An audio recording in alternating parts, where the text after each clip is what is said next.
Can you unravel the world's greatest mysteries? Can you explain the unexplained and find the pieces to the most puzzling cases? Or are you a zombie who wants to know how best to swap brains for grains for a much healthier diet? Tiernan, there are no such thing as zombies. Aren't there? Are you a mythbuster? Or a myth truster? I'm Tiernan. And I'm Athena. Welcome to Bust or Trust, a kids' mystery podcast. And we are the Busters or Trusters. We look into some very strange stories from all around the world. No mystery is too big for us. Monsters, ghosts, and all kinds of unusual sightings. You know, like when you see snails without shells. What's happened there? Have they just popped out without their house? Tiernan, those are slugs. Oh, I get it now. Thanks. We will dive into all the evidence we can find and present all the facts, figures, and testimonies. Then it's up to you, our chief detective. You'll work out what it all means and make up your own mind. Is our case a global conundrum or just fibs and humdrum? Are you a mythbuster like me? Because things aren't always what they seem. Or are you a myth truster like me? Because some things can't be explained. They just are. Are what? They just are, yeah? Phrases like that make me want to say, too. Sorry. We'll tell you at the end of the show just how to get in touch, and you can let us know if you're on Team Buster or the best one, Team Truster. We'll also hear from you, our chief detectives, and your thoughts on the previous cases, so stay tuned. But until then, make sure you take notes, pay attention to all the information, and start putting together your case. The case. Hi, Athena. Ow! Sorry, I forgot to lift the visor up. That's better. I said, hi, Athena. Tiernan, you terrified me. Are you wearing a suit of armour? Yes, I thought I'd dress up especially for this week's exciting case. It's about one of the greatest nights ever known. Was it the night you had to try and walk home in armour in hot weather? And it took you ages. Ha ha. No, Athena, it's about the knight, warrior and famous ruler of Britain, King Arthur Pendragon of Camelot. Don't you mean... Yeah, right, alleged ruler of Britain. That's right, though. We are investigating whether King Arthur was a real historical figure or just a legend. But whatever it is, you must be excited that we're going to tell our chief detectives all about the man who pulled the sword from the stone. You know what, Tiernan? I do love the adventures of King Arthur, even if they're just stories. Well, that's up to our chief detectives to decide. Sit round the table and I'll give everyone some King Arthur facts. I'm not actually sure I can sit down. You just get started and I might have to put something more comfortable on. You do that. King Arthur was a legendary king who supposedly ruled Britain in the late 5th century to early 6th century after the Romans left. By Britain, I mean the countries of England, Wales and Scotland, which are made up of various Celtic tribes who were known together as the Britons. In fact, King Arthur was said to have united the Britons under one ruler and helped them fight off invasions from the Saxons of northern Germany. Most people know King Arthur from the famous stories of being the young man who was able to pull Excalibur from the stone. Excalibur was a sword that could only be removed by the rightful king, or so the legend tells us. Other famous stories about King Arthur tell us about his kingdom of Camelot, his knights and their meetings at the Round Table, his Queen Guinevere, the good wizard Merlin and his sorceress sister Morgan Le Fey. These have been told in books, films, television shows and plays all across the world. While there are lots of legends about King Arthur, none of them are quite the same, making it very hard to prove if he was a real person or not.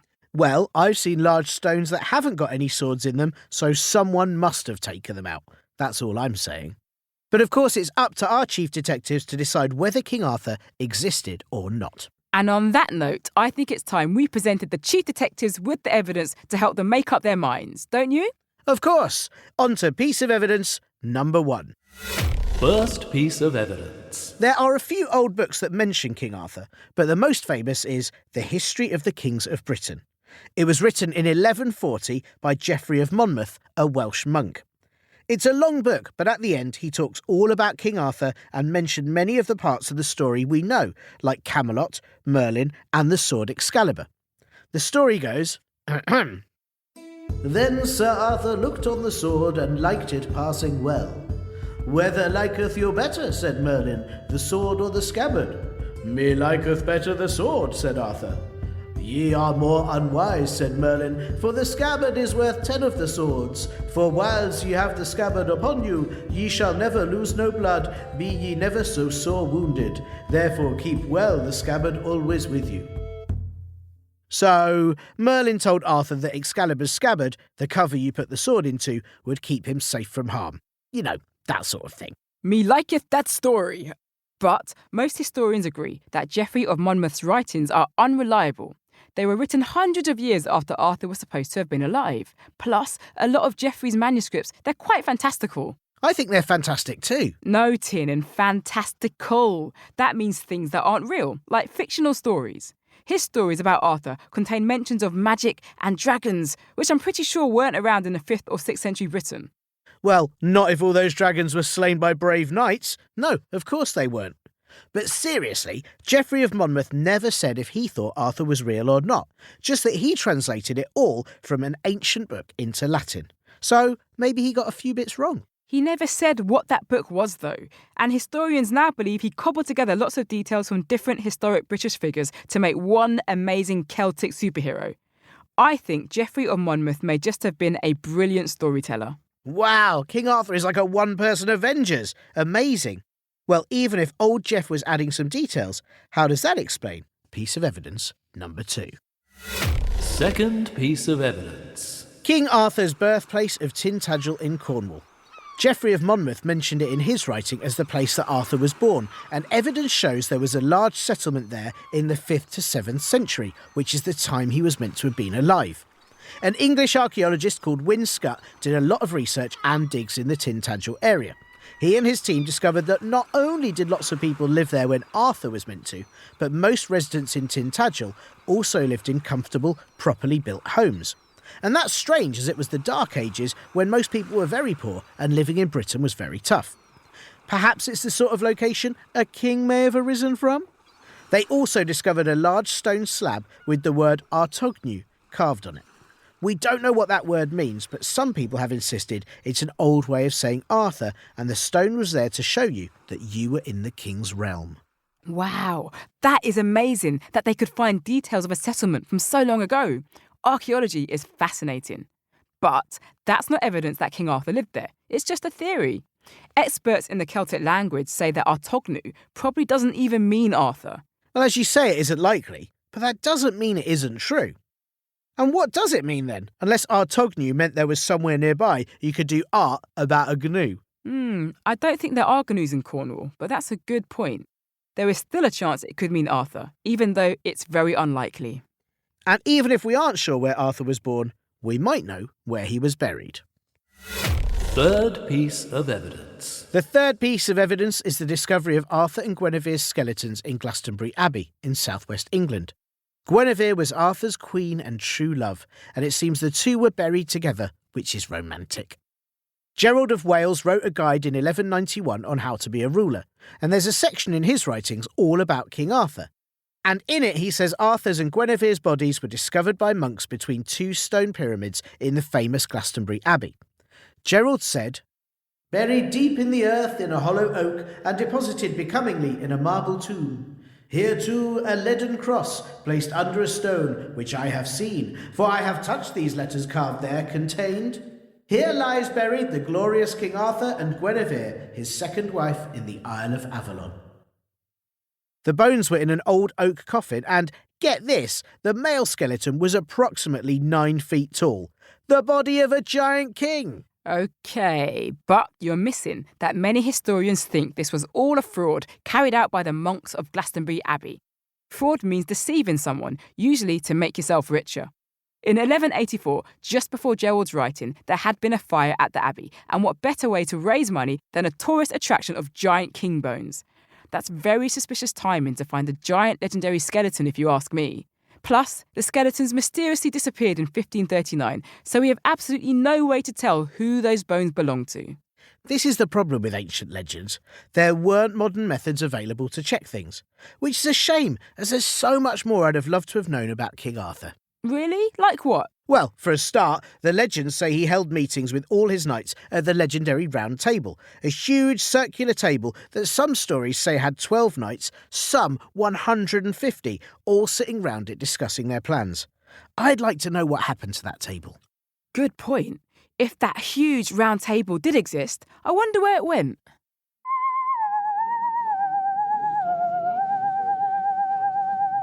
It is the 6th century in the kingdom of Camelot, home of Arthur Pendragon. The time has come for the king to gather his most loyal and trusted knights and show them his magnificent new table where they could discuss all their future adventures. Knights of Camelot, my loyal companions and fiercest warriors in all the land, I welcome you to my castle and to this, our new place of meeting where we sit as equals to discuss our quests.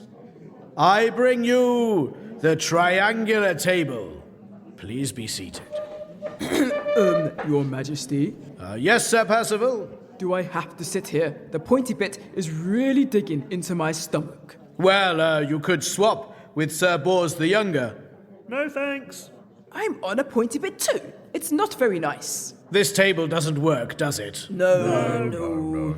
Oh, well, I really thought a triangle table looked cool. Okay, everyone leave. I will fix this right away. Knights of Camelot, my loyal companions and fiercest warriors in all the land, I welcome you to my castle and bring you the Star Table. Sire, Yes, Sir Lancelot, you may speak. this one has even more pointy bits than the triangle. Okay, everyone out. The Arrow Table. Ow! Oh, for goodness sake.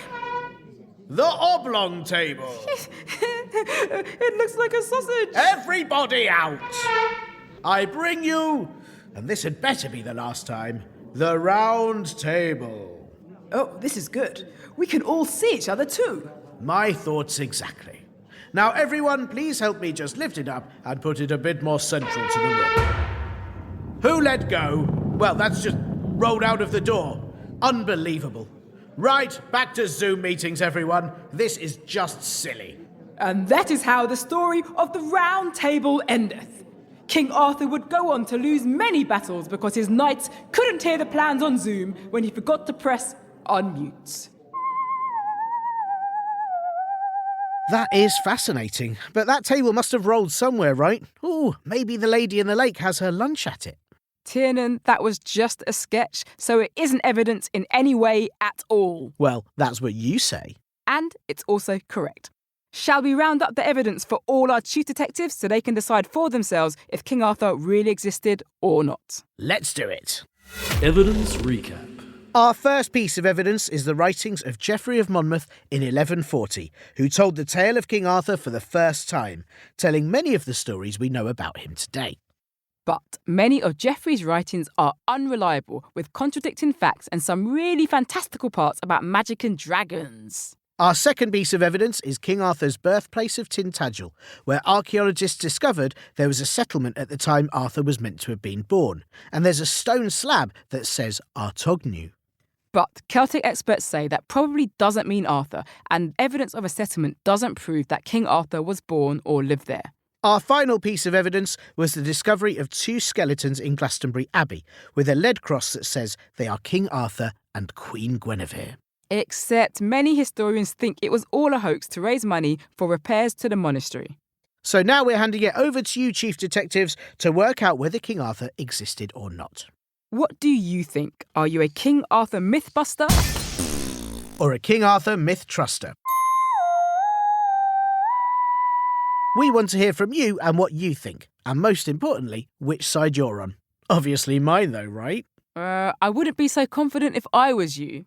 Send us your voice notes with an explanation of why you're a myth truster or mythbuster when it comes to the legend of King Arthur. All you have to do is ask your grown-ups to help you email us your voice notes to hello@bustortrust.com. Tell us your name, age, what you think all the evidence means, and please make sure your grown-ups give us permission to use your voice notes in our next episode. We won't always be able to use all of them. But we do love to hear them, and here are a few thoughts from some of you lot, our chief detectives, on the last few episodes. This week we have had some lovely reviews come in from you chief detectives. Thank you so much. First up on Apple Podcasts, the UK one, Reviews sent us a review, which is confusing, but how amazing that that's your name and you also review things. Brilliant. And they said, great for sleep stories. I am loving these. I'm excited for the night just so I can listen to them. I have ideas sometimes, like why don't they change roles sometimes, like swapping busters and trusters around sometimes. Well, that's a lovely review. Thank you very much, Reviews. And I should say, you can listen to it in the day as well, but I love that you listen to it at night. And that's a great suggestion. We could swap Athena to Team Truster sometimes, and then, I could stay on Team Truster, and then that way I might actually win. Great plan, thank you. Then we had this from Jinx on Spotify. It is such a bust. I agree with Athena. Demons are not the cause. #Team Buster. PS, stop taking one side. Well, thanks, Jinx, for the review and thinking through all the evidence on our Dancing Plague episode. And even though you agree with Athena, do you know what, Jinx? I think you're right. I mean, not on the demons bit, as they made everyone dance, but on the taking one side, right? That should stop, and everyone should just be on Team Truster. It'd be so much easier. Great messages. Teamwork makes the dream work. We'll see you next time for more Bastille Trust.